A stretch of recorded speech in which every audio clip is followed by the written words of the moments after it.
Welcome to the Hey Docs podcast with your host, Jill Allen. So we've been listening to your feedback, and apparently you guys like it when it's just me behind the mic. No guest, no interview, just me sharing some advice, talking through the things I'm seeing in practices, and digging into the questions and challenges that come up all the time with our doctors. So we thought, hey, why not make it a thing? Once a month, I'm going to jump on here solo and talk about a topic I think can help you build a better practice, become a better leader, or maybe just look at something a little differently. And today, we're talking about one simple question: who is your who? Inspired by Dan Sullivan's Who, Not How book, we're going to talk about what happens when you stop asking, how am I going to do this, and start asking, who can I get to help me here? From setting bigger goals to getting better at delegation, we're digging into why the right people, not just the right plans, can be what it takes to really move the needle in your practice. Let's dive in. And now, a word from the sponsors who make this podcast possible.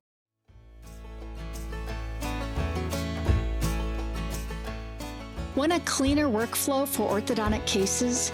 Meet Clarity Solutions from Solventum, formerly 3M Healthcare. The Clarity portal puts aligners, digital bonding, and retainers in a single streamlined platform. One workflow, fewer handoffs, and more control for planning through retention. Simplify your next case. Reach out to your local Solventum sales rep today or visit us at go.solventum.com/clarity. Again, that is go.solventum.com/clarity to learn more.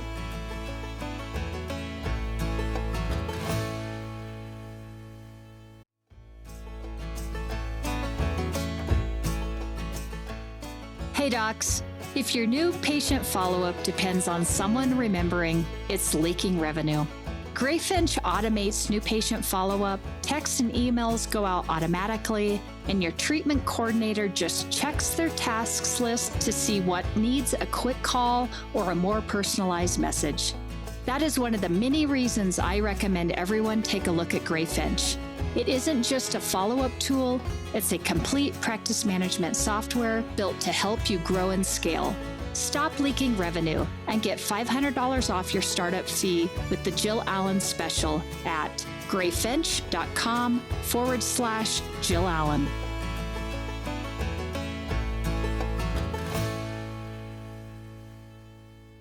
To everybody who is out there and listening, this is going to be a fun presentation and one that I really have enjoyed putting together. We are going to be talking about your who is your who. So who's your who? And I kind of got this concept. This is not a new concept when we think about the business world outside of orthodontics, but I do think that it is a newer concept within our industry. And this is a concept of figuring out who is your who for achieving goals. And I don't know how many of you know this, but I personally set a goal for myself every year to read at least one new book a month.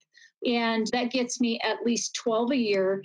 And this happens to be inspired by one of the books that I read this last year, and it's a book called Who, Not How by Dan Sullivan. And this would be a book that I would highly encourage or suggest if any of you are like me and maybe putting together your book list for the year. If you've not had an opportunity to read this book, it is definitely one that I think as business owners, everybody needs to have in their library. So we're kind of going to take this in two parts. And the first part of this presentation is really going to be about what it looks like for you when we're thinking about four main business concepts. And the four that we're going to dig into is, number one, the goal setting fallacy. Number two is something called a multiplier effect. Number three is going to be the business hierarchy of needs. And number four is going to be the power of delegation. And as we go through these, my hope is that each of you are going to be intrigued or challenged to really think about how can you apply some of these principles or ideas into your personal practice and maybe even your personal life. So, the first thing that I really want to talk about is goals. And I can tell you, being a practice consultant and in this industry for over 30 years now, that I am going to bet that each one of you have sat down, or I'm going to hope that you've sat down and looked at your year in review. And you have set up whatever your goals are going to be. And I'm sure that many of you start by looking at your year end reports and saying, oh, gosh, we didn't really hit our goals, or we didn't really do a great job achieving this, that, or the other. And what I want you to really think about is not necessarily the why we didn't hit our goals, because it is important to be thinking about that. But did the goals that we set make sense? And did we have a plan in place for hitting those goals? And, so many times when I'm working with practices, what I see is our practices will sit down and it's kind of the same goals year after year, and they pick out an arbitrary number and, hey, we did X amount of production in this previous year, so therefore we're just going to pick a number, 10%. We're going to grow by 10%. We don't really have a rhyme or a reason how we're going to grow by that. We don't even know why we picked that number. Maybe that was the average number that people were talking about in Facebook groups. Who knows? But they picked a number, they picked a goal, and they set it in front of them, and away they went. And one of the things that I have found is many times when practices are sitting down and setting goals, a lot of times they're either not choosing goals that are achievable, or they aren't really thinking about what does it take to actually make that goal come to fruition. Do we have the right team members in place? Do we have the right tools and processes in place for us to hit whatever that goal is? And a lot of time what that comes down to when I'm sitting down and working with practices and we're really talking about, well, what are those goals and what are we trying to achieve, is it comes down to your who. So it's not always about how are we going to do it, but who, or who are we going to use to help us achieve those goals. Another thing that I think is really important that we need to be cautious of is getting kind of stuck in the if I only had done, if I had only changed, if I had only had more time, then I would have been able to achieve this goal or that goal, or then we would have been able to do this or that. And I think that as business owners, that's a really easy loop that we can get ourselves into. And a lot of times, if we really think about that mantra, it has that if I had done, if I had changed, if I had more time. And what I want you to take away from this whole presentation, for any of my docs that are listening or my office managers that are listening, is that you have to stop placing yourself at the center of your business goals, or you are never going to really be able to achieve those goals. We have to be able to depend and rely on other people to help us get to those goals. And I see this a lot, and I'm sure many of you have heard about Superman syndrome, or I like to call it the Superwoman syndrome. But I think this is a real thing in business. When we take that step towards becoming a business owner, first and foremost, we're taking on all of the responsibility and stress that comes along with having a successful business, or a business that is not very successful. And in doing that, a lot of times, like I said, we tend to get kind of stuck in this superwoman or superman syndrome. And many times it can be our ego that gets us stuck there. Many times it can be control. We just, I know I've got team members, but I just don't think I can trust them to do it. Or we even get caught in the, gosh, I don't want to have to spend money to make money. And any of those three areas can really become a problem for us. So, as we think about that, what I want you to be thinking about is, if any of you happen to actually own a practice from the very beginning, I think that many times when you look at when you first open up your practice or you first start your practice, you're a very different business owner or person to maybe the person that you are now 10 years in, 15 years into your practice. And one of the things, if you did have an opportunity to start up a practice, is that you learn that when you first get started, it's all on your shoulders. It is all up to you. The decisions you make are really going to be the make or break of how successful your practice is going to be. But what tends to happen over time, and I see this a lot when I'm working with my doctors that are kind of in their 8 years to 10 years in practice, is that they got so used to that control of being in control of everything that they have not been able to give up. And I jokingly say, we've kind of become a control freak because, doggone it, who else is going to pay attention to your business more than you? Probably not that many people in the beginning. But what I will tell you, docs, is if you trust and you get the right people in place and you get the right team members and the right third-party companies in place, you are going to be able to have a team that you can trust. And if you can just trust them to get things off of your plate, it will get you that much closer to really, truly hitting the goals that you're looking at trying to hit. And one of the things that I also see so many times is many of you are high achievers. And I'm going to speak to even my office managers out there, if I've got any of those listening. You guys, you know that the buck stops with you, and you are really good at GTS. You are going to get stuff done, and you are going to make sure that nothing falls through the cracks. But sometimes getting so caught up in that actually gets you to a point where you cannot move forward and you almost get stuck and you become the center of your business goals. And instead, you are not able to move past that and work with your team to actually achieve those goals.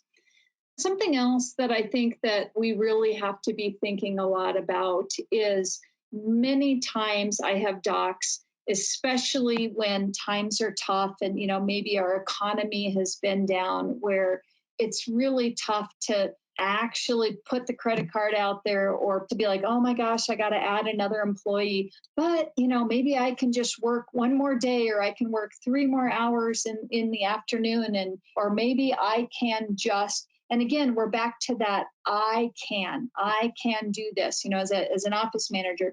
Maybe I know I really need help with social media, but maybe I can find time on the weekend to set up our social calendar so that I can help the practice save money or whatnot.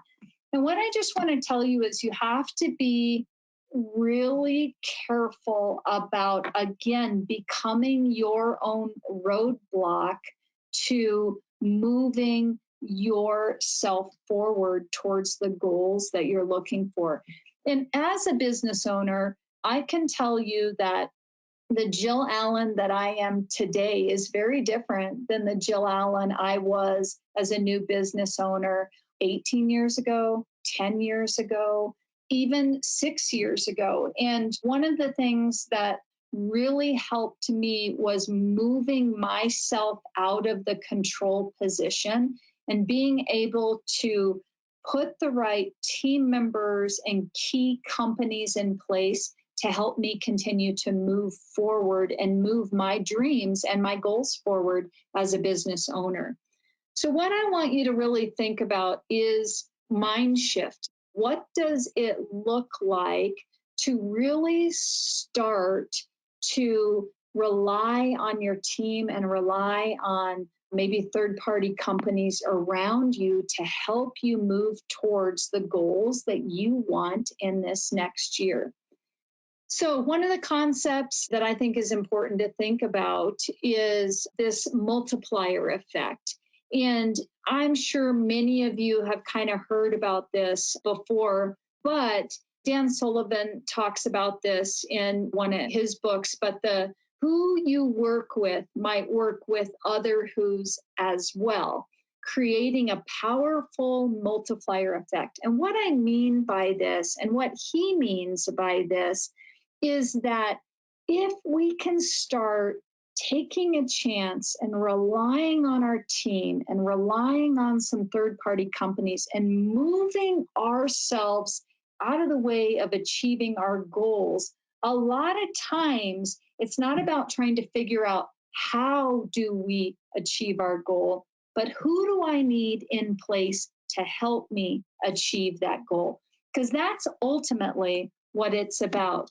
So when we think about that, it is our who is your who. This is where I see so many offices not really taking the time to really determine who within their office is best at getting stuff done. So if you've got a goal for, hey, we want to be better at just having a social media presence this year, and we really want to really get our social media channels up to snuff. And we've got a goal of committing to posting maybe 3 times a week out on each one of our social channels. Well, what I hope you are not doing is just breaking straws and saying, oh, whoever draws the shortest straw is going to be our social media guru. But instead, really taking time to sit down and really determine maybe who on your team has an interest in this, whose skill set may be best suited for this, who has the time to do it, and or is there maybe a third party company that could become your who for you and helping you achieve whatever that goal might be? Another thing that I think is super important to think about, and this is a hard one, I think, as business owners, as office managers, even as team members sometimes, is that concept of we cannot do it alone. Even the best of us, even the best of the best, the most successful business owners out there, the most successful doctors, the most successful consultants, whoever you want to compare yourself against, everybody has got a coach or a who in their life that is helping them move to the next level.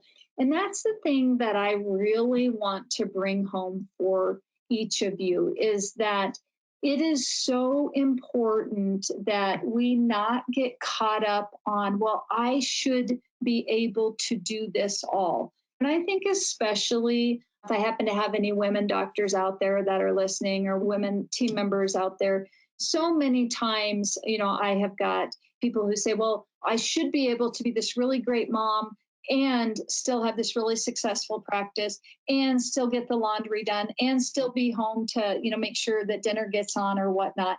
And here's the deal.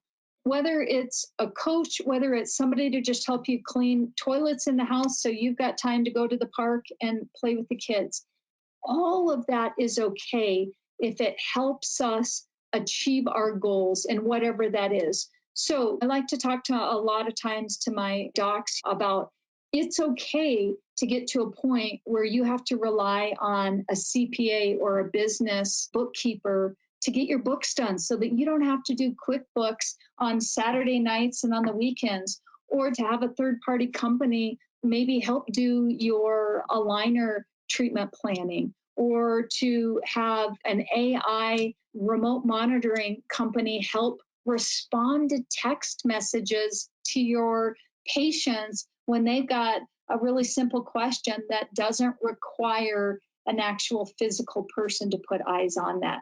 And so I just want to give you permission to look at ways to not have to rely on yourself when you're looking at trying to set your goals and get your goals achieved for the next year. And really, what I want you guys to do is really think about, especially as doctors and office managers or directors in the practices or whatnot, how do you stop being the bottleneck and pass the ball? How do you be able to rely and connect and involve your team, or identify and search out third party companies to really be able to help you move and achieve the goals that you have set?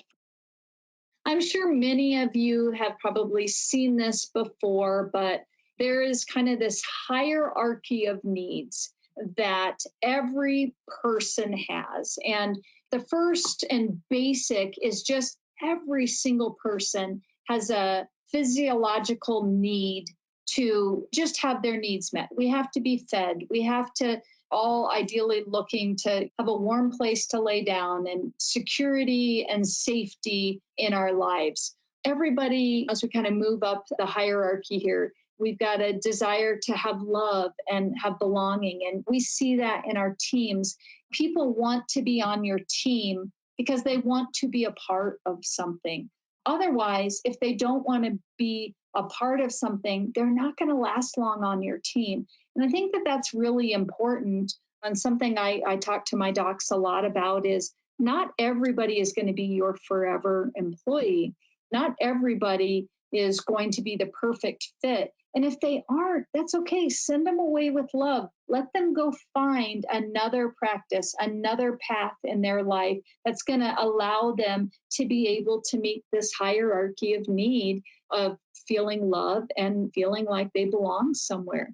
The next one is self-esteem. Everybody wants to feel good about themselves. And then the last one is self-actualization. But it really is just that understanding of self and really being able to be like, okay, I know who I am. And, you hear this a lot. Oh, when you get into your 50s, you really know who you are. I don't know if that's true or not, but I can tell you that, again, the Jill in her teens is very different than the Jill in her 30s and is very different than the Jill in her 50s. And I think that for any of you who have been, going through life, you could echo that same thing. Now, here's kind of where I put hierarchy of business needs, and where I kind of see it in our businesses is, as business owners and as office managers and team members, we have to have a basic comfort and hierarchy of knowing that our business needs are being met on just the basic level of our daily operations and our systems up to date and in place. Do we feel good about what we have in place to move us forward? And I will tell you, the minute that we lose this foundation in a practice is when things start to topple. And it doesn't always happen overnight. But I can tell you, I've worked with so many practices where we start to lose that institutional knowledge. Maybe we've had a lot of turnover with team members. And once we lose that daily operations, boy, it really impacts everything above it, because all of a sudden our financial stability isn't quite there. The systems for collecting our payments from insurance. Well, we used to have this great system, but nobody knows that system anymore. Or we used to have this great treatment coordinator who could convert everybody. And when she didn't, she was able to follow up and had a great system. And, ooh, they aren't here anymore. And all of a sudden, we're not converting the way we thought we were. We aren't following up the way we are. Oh my gosh, we haven't got our OBS patients in for the past year. So if you just kind of see as our foundation falls out, if we don't have these things in place, we ultimately don't get to freedom. And I really believe that is what everybody in our business life is ultimately searching for. We're searching to get to a point where we've got freedom to really do and live the way we want. And the only way we get there is by having the foundation under us and really making sure that we are paying attention to that in what we are doing. And now, a word from the sponsors who make this podcast possible.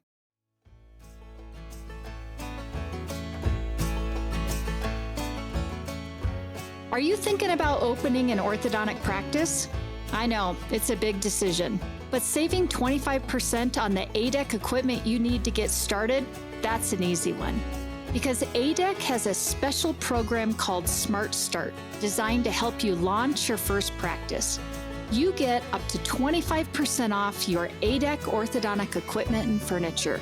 You also get complimentary services to help you run and grow your business. And my favorite part, access to the Smart Start pricing for 2 whole years after you open your doors. That gives you flexibility to add more chairs as your cash flow grows. It's pretty smart. As an orthodontist, you care about getting all the little details right, and ADEC really got it right with this program. So if starting off with a big savings on ADEC equipment sounds good to you, the ADEC Smart Start is definitely worth a closer look. Just follow the link in the show notes to learn more.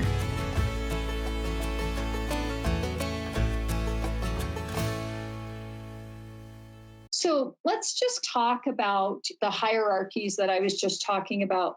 When we think about our daily operations and our systems, some of the who's that we really need to be thinking about are your team, your clinical assistants, your communication coordinators, your treatment coordinators, even to the point of your workflows that are happening in your practices, and even some of the third-party companies that you may be relying on. This is all key. We have to know who's in place and do they understand the systems for us to really have a good foundation to grow upon.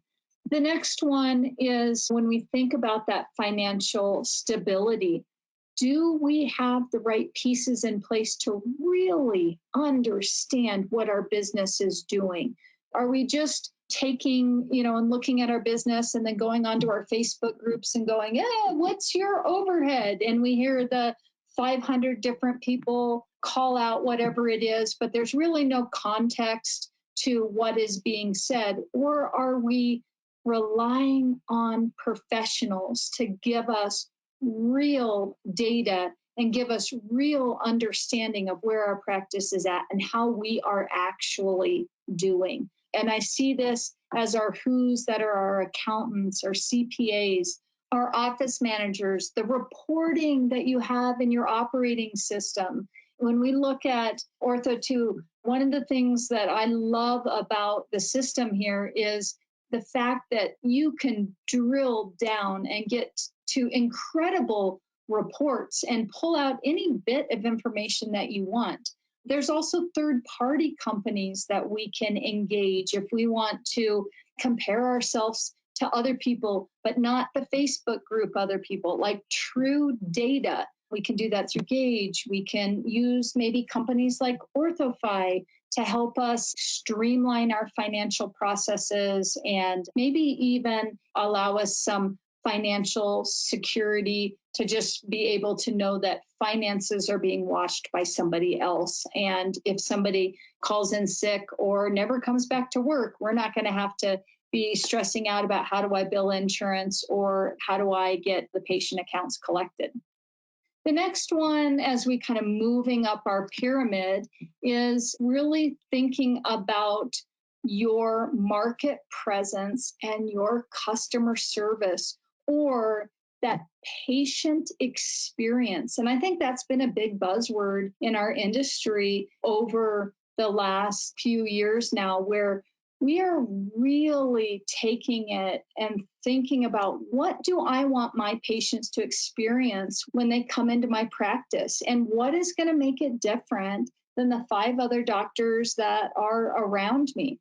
And I think that having been in this industry for so long, it really is very different. It was a different era 30 years ago when patients were coming in to how they're coming in now. And patients are dating you, they're social proofing you before they even get into your practice. You know, there's a good chance that they've read at least 3 of your reviews. They've been all over your website. They probably talked to at least 2 or 3 friends. They might have even asked a professional, a dentist, or somebody in the dental community about you. So really thinking about our messaging and our brand and what does that look like is super important when we're thinking about that. And the who's that we might want to be thinking about are, maybe it's a marketing agency. Maybe it's just a marketing coordinator within your own practice. Maybe it's a company that is answering the phones for you so that you know you've got a consistent message and a consistent tone that's going out every time a new patient calls into your practice, whether that's through a phone call, whether that's through a text, whether that's through an email communication. But those are all things that are building on that hierarchy of needs within a business. And then the next thing I think is really when we get into that innovation and growth. When our foundations are in place, it starts to give us a little bit more of that freedom, and we're going to talk about freedom, but to grow. And I think that there is a point, I can tell you as a business owner, I've been a part of a business accountability group for the last 5 years. I get up every Wednesday and am on a call at 6:30 in the morning with a group of professionals outside of our industry, because I am committed to growth in my business mindset, and I'm committed to growth personally. And I would encourage each of you as doctors and team members, there are ways that you can pour into growth for yourself. There's nothing that says just a doctor needs to read a book, or just a doctor needs to be a part of a business accountability group, or just the office manager is the only one that's responsible for personally growing and becoming better at being you.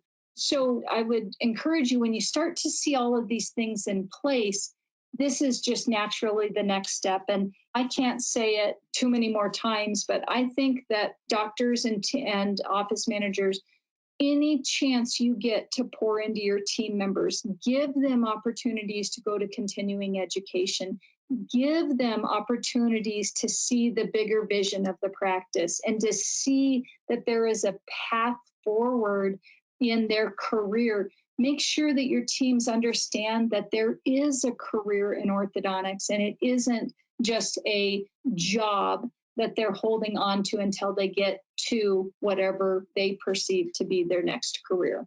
And then finally, I think at the top of that pyramid is really that freedom. And that's where I think all of us as business owners, and I even think people who are very happy with the career that they have chosen in orthodontics, we get to this point where you're free to focus. Life is good. Life feels good. You enjoy your job. You enjoy what you're doing. And it just gives you the freedom to then do that next thing, whatever that is. Maybe it's learning to play the piano. Maybe it is taking up painting. Maybe it is giving of your time in a way that you never thought you'd be able to, because you never thought you would get to the point where you actually have freedom. So I think about this, and I bring this all the way back to the beginning, is if you can truly just think about your goals and not in just a, we need to do this, but really think about it in that hierarchy of business. And the goals get you along the way in that hierarchy. But if you can think about, it's not about me, but it's about who do I put in place that is really going to help, I believe, take you to that next level. And I'm going to challenge each of you to really look at that and say, what can I do differently? What can we do differently? And who can I put in place to help us achieve the goals that we're looking for? Because I don't want it to be ego and just you as the doctor thinking you have to do it all, whether it's ego or not, that Superman or Superwoman syndrome. Next thing as we kind of finish this up that I really want to jump in and go into is, I know I've talked a lot about who's as in real people, companies that have real people, but I do want each of you to really think about AI. And I know this has been the hot button. We've been talking about this at a lot of the big seminars for the last couple of years now, but I am going to give you just some very simple, practical ways if you have not started embracing AI in your practice. And this is for anybody in the practice, but I'm going to really encourage you guys to really take the challenge to look at what are some ways that you can bring AI into your business.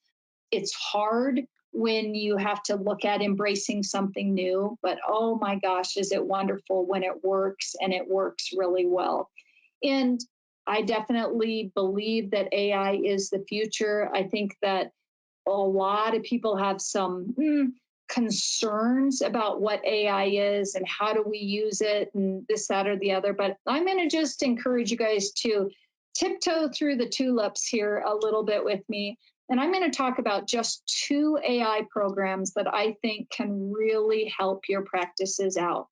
And the first one is ChatGPT. And I really believe if you are not using this, you should have a business, a professional ChatGPT account for your practice that you are all using. And whether you're using it to help you do different tasks. And I'm going to talk about one specifically. And that I'm going to talk about is social media, because this is the area that I feel like most of my practices really, this is a hard thing. Either we're going to go all in and put a lot of money towards a social media strategy by hiring a big company, or we're going to just kind of do it, but not really dive in and do it well. And I just believe that this is such a great tool. So I'm going to just show you an example of how your practice, let's say you've decided, okay, our goal is to just be better at doing social media in the practice. And you've elected your team member that's going to be the lucky one that is going to start doing the social media for the practice.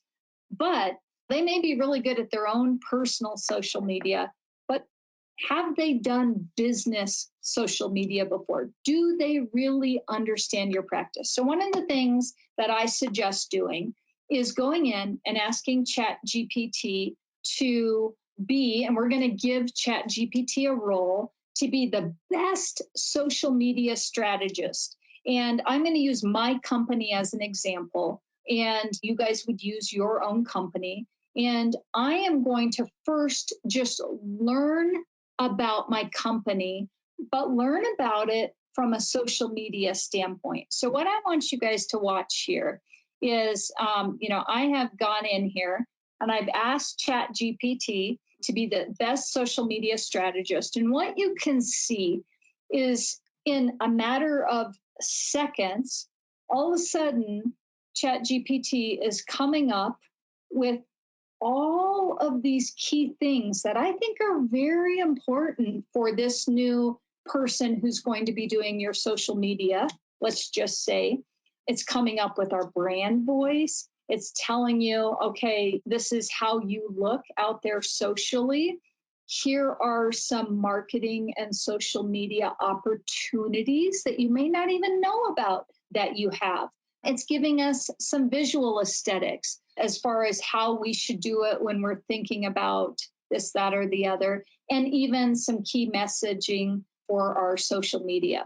So the reason I think that this is important If you think about what that would have taken, if you would have given somebody that assignment in your office and said, hey, I want you to go, just kind of write all of this out for me. That's what, a week-long project, a 2-week-long project. Maybe you'll see that a month from now in between whatever other jobs they're doing in the practice, or they plug it into something like ChatGPT and you've got it within a couple minutes. Now, this was pretty cool, right? We saw that and it's like, wow, that was pretty amazing. But imagine if then we went in and we said, yeah, that was good, but I want you to do it even better. And I'm going to give it another job. And I want you to be a prompt engineer. And is there anything that you would change about being the best social media strategist to give me a better output for my results? And guess what? ChatGPT says, well, you know what, Jill, I can sure do it better. Here we go. And so here it is. It's kind of revising what it just gave me. It's giving me even clearer direction on what my business is about, what and how I should start to position ourselves with our marketing. Now, the next thing that I want to show you, which is pretty cool, and again, this is just kind of a fun exercise just to help you really understand how ChatGPT works is, okay, now what I want to do is I want to go in and I'm going to go in and I'm going to say, okay, this is great, but now I want you to, again, write it just a little bit better. And now I want you to start giving me some strategies for this. So how should I set up my social media? What should it start to look like?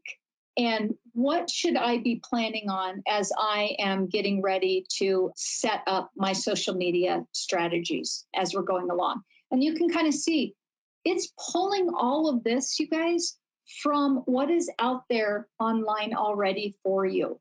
It's just putting it all together in a very specific way so that your team member is going to be able to really rock and roll with this and get out there and get going.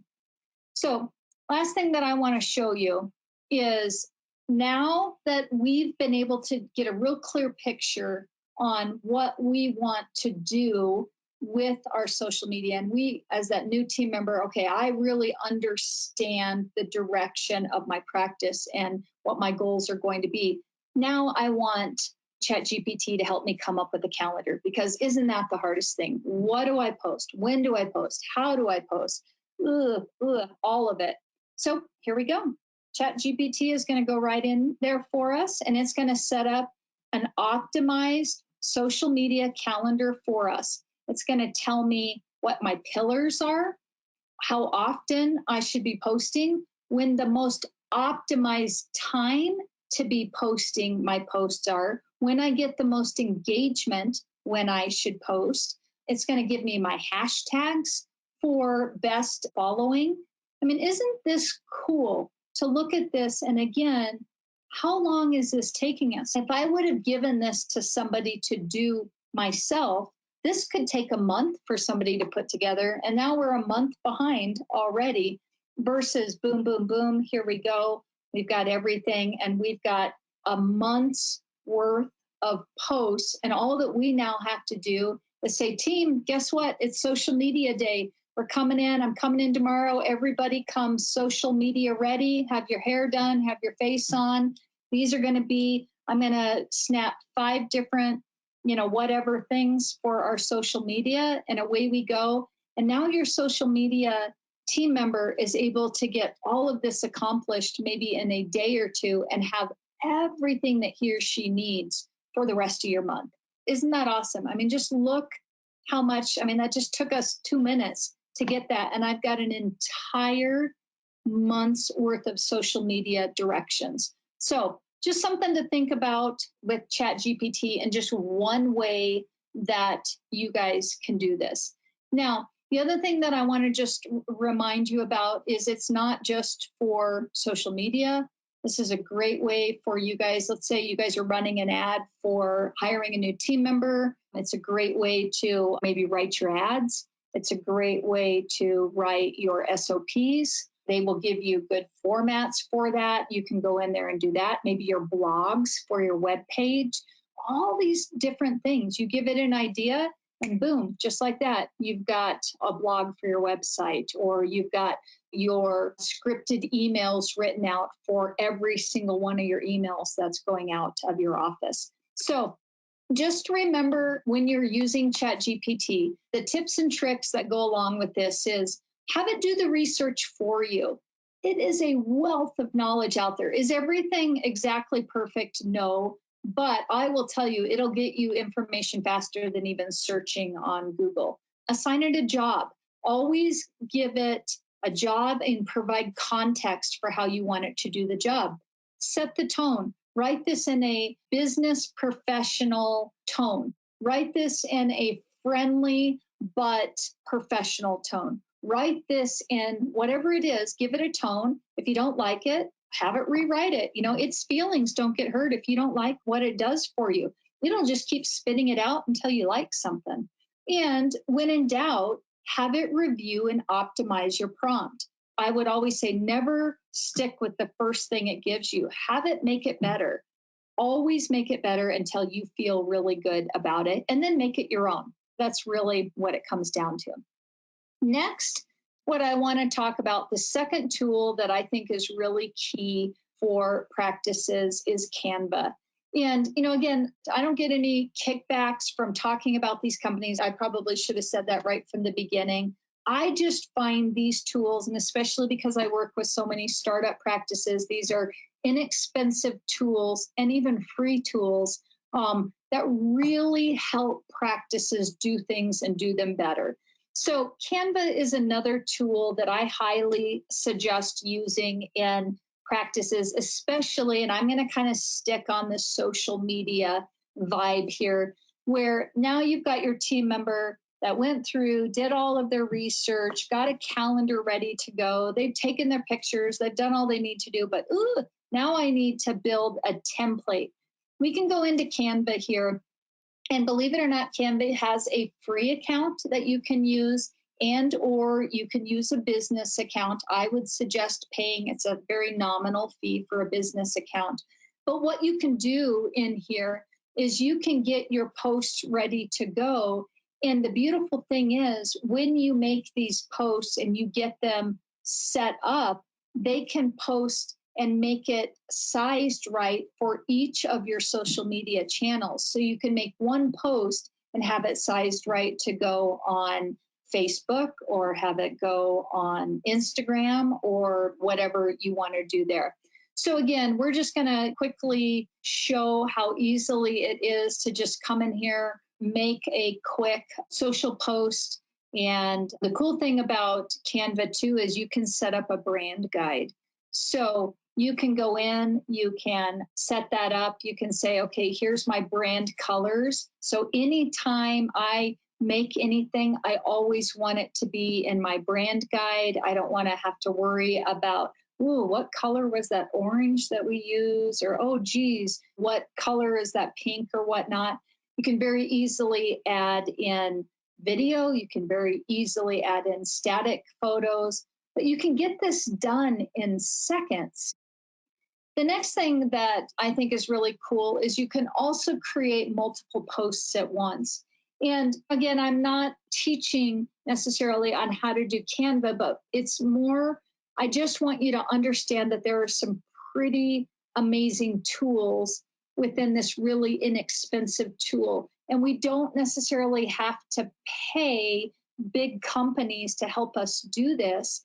There's a lot of who's, when we talk about AI who's, that are right here within these really simple programs. So right here, we decided, okay, I want all of these inspirational posts. I'm going to quickly pick my template.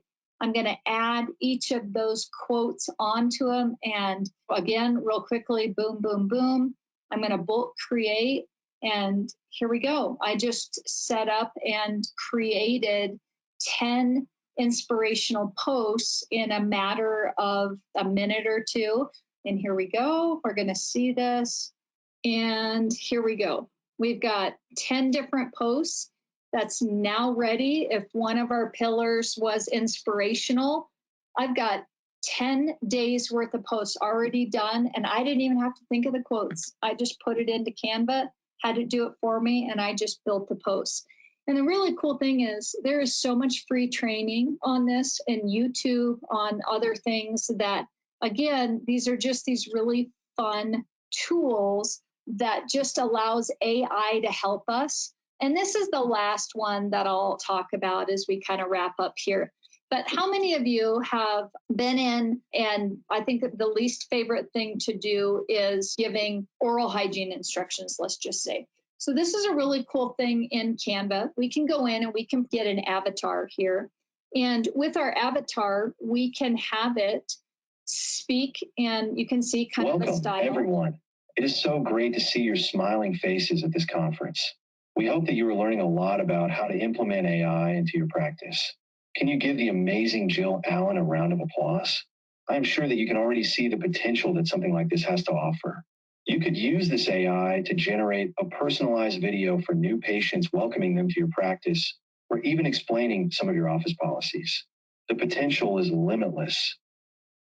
Isn't that cool? I mean, I look at that and I think we didn't have to pay a model. We didn't have to ask a team member to spend time out of their day recording. We were able to go in and generate somebody in through Canva that's in an AI generated person to, like we just said, this could be for oral hygiene instructions. This could be for an array of different things.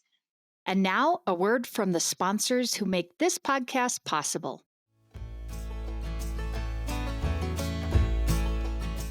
Hey docs, let's talk about Smile Suite, because it's not just another scheduling system. It's a game changer in the world of new patient management. And as a proud Smile Suite partner, I've witnessed the incredible impact it has on practices of all sizes. Smile Suite means your new patient calls and web leads are expertly handled 7 days a week, even during nights and weekends. And they offer top-notch customizable presentation software and seamless post-consultation follow-up. It's like having a secret weapon for your practice's success. Curious? Dive into the revolution at GetSmileSuite.com. And don't forget to mention Hey Docs to unlock some extra goodies. Elevate your practice with Smile Suite, because every smile deserves a suite of excellence. So as we finish up, what I hope that you take away, and I hope that you feel inspired and you are thinking about your who is your who's, or who's your who's, and how these different things are going to be able to help you ultimately get and achieve the goals that you're looking for. But even beyond that, just free yourselves up, whether you're doctors, office managers, team leads, to just not become the bottleneck and get in the way of achieving the goals that you are looking for. So if you have questions, you're always welcome to shoot me out an email. I'm always here to help.